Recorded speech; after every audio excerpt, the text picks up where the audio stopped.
নির্বাচনী জনসভায় যোগ দিতে আগামীকাল দুপুরে রাজশাহী যাচ্ছেন বিএনপি চেয়ারম্যান তারেক রহমান। চেয়ারম্যানের দায়িত্ব নেয়ার পর এটি তার প্রথম রাজশাহী সফর। দলীয় প্রধানের আগমন উপলক্ষে মাদ্রাসা মাঠের মঞ্চ তৈরির কাজ প্রায় শেষের দিকে। নেতাকর্মীরাও প্রস্তুত তারেক রহমানকে বরণ করে নিতে। বিএনপি চেয়ারম্যানের উপদেষ্টা মিজানুর রহমান মিনু জানান, রাজশাহীর জনসভা পরিণত হবে মহাসমুদ্রে। রাজশাহীকে নিয়ে বিএনপির বিশাল পরিকল্পনা আছে। আইটি ভিলেজ স্থাপন করে নতুন প্রজন্মের কর্মসংস্থান, ইপিজেড স্থাপন, রেশম শিল্প নগরী সহ দেশকে গড়ে তোলার পরিকল্পনার কথা রাজশাহীবাসীকে জানাবেন তারেক রহমান। পরে বিকেলে নওগাঁয় আরেকটি জনসভায় যোগ দেবেন তিনি।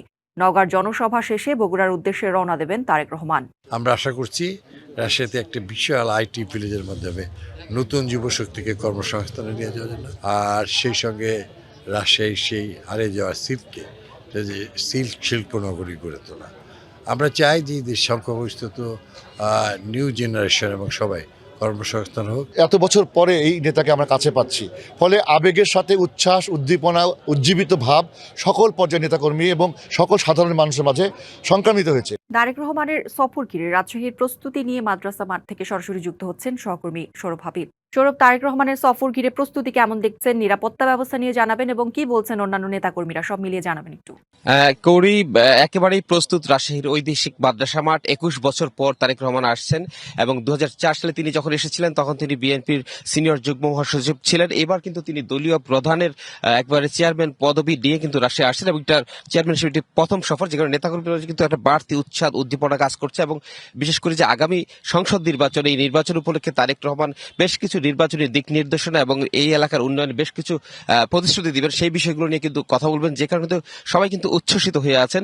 আমাদের সাথে এখানে যুক্ত হচ্ছেন রাজশাহী মহানগর বিএনপির সাধারণ সম্পাদক এবং সহসভাপতি সহ নেতাকর্মীরা। আমরা একটু কথা বলবো, আপনাদের কালকে অনুষ্ঠান কেমন, প্রস্তুতি, নিরাপত্তা কেমন থাকবে? বিদেশ থেকে দেশে রেমিটেন্সের টাকা আসে নিরাপদে, তাই আজই আপনার আপনজনকে বলে রাখুন, রেমিটেন্সের টাকা যেন শুধু নগদেই পাঠায়। ধন্যবাদ আপনাকে। অবশ্যই আলহামদুলিল্লাহ, আগামীকালকে রাজশাহী শহরে স্মরণীয় একটি ঐতিহাসিক সমাবেশ হবে। আমাদের নেতাকর্মী ইতিমধ্যেই সকল প্রস্তুতি গ্রহণ করেছে। আমাদের বিএনপির চেয়ারম্যান জনাব তারেক রহমানকে, তিনাকে দেখার জন্য, তিনাকে রিসিভ করার জন্য এবং তিনার কথা শোনার জন্য অধীর আগ্রহের আমাদের নেতাকর্মীরা অপেক্ষা করছেন। নিরাপত্তা আমাদের কোনো সমস্যা নেই, ইনশাল্লাহ। আমরা সমস্ত ভলেন্টিয়ার সহ সাজাই রেখেছি সবকিছু। আমরা ধন্যবাদ। আমরা একটু মহানগর বিএনপির সহসভাপতির সাথে কথা বলবো, কি ধরনের প্রতিশ্রুতি দিবেন এই এলাকার উন্নয়নে? ধন্যবাদ।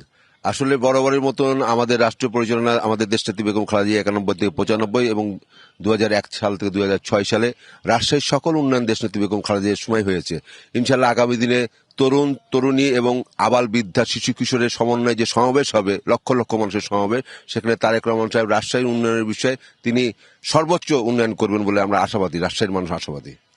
ধন্যবাদ। কৌরি, শুনছিলেন এখানকার নিরাপত্তা ব্যবস্থার পাশাপাশি যে এই এলাকার সর্বোচ্চ উন্নয়ন এবং এই এলাকাটা, এই জনসভাটিকে তারা জনসমুদ্রে পরিণত করতে চায়, সেই বিষয়গুলো নিয়ে বলছিলেন কথা। পাশাপাশি জানিয়ে রাখছি যে এই যে তিনি আসছেন আগামীকাল, এই এখানকার জনসভা শেষ করে তিনি নওগাঁয় যাবেন, পরবর্তী তিনি বগুড়ায় ফিরে যাবেন। কৌরি। সৌরভ, ধন্যবাদ আপনাকে।